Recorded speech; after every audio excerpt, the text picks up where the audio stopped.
ঢাকাই সিনেমার চিত্রনায়িকা নুসরাত ফারিয়া সামাজিক যোগাযোগ মাধ্যমে বেশ খোলামেলা রূপেই ধরা দেন। তার আবেদনময়ী লুক দর্শকদের উচ্ছ্বসিত করে। তিনি একেবারে ন্যাচারাল লুকে সকলের সামনে আসেন। সম্প্রতি চিত্রনায়িকা নুসরাত ভ্রমণে গিয়েছেন অস্ট্রেলিয়া।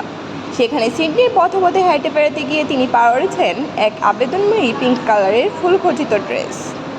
আর এসব ছবি ফেসবুক আইডিতে শেয়ার করে ইংরেজিতে একটি ক্যাপশন লিখেন ফারিহা, যার অর্থ দাঁড়ায়, সেই শেষ দিন আমি মন দিয়ে কাঁদব বলে ঠিক করলাম।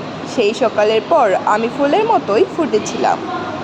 উল্লেখ্য, 2015 সালে বাংলাদেশ ভারত যৌথ প্রযোজনার ছবি আশিকির মাধ্যমে চলচ্চিত্রে অভিনয় শুরু করেন নুসরাত ফারিয়া। এরপর হিরো 420, বাদশা দ্য ডন, বস 2, প্রেমী ও প্রেমী, ধ্যাত্তেরিকি সহ বেশ কয়েকটি সিনেমায় অভিনয় করেন তিনি। এর সবগুলোই যৌথ প্রযোজনার ছবি। একক বাংলাদেশি প্রযোজনায় তার অভিনীত ছবি শাহেনশাহ। এই ছবিতে তিনি শাকিব খানের বিপরীতে অভিনয় করেন।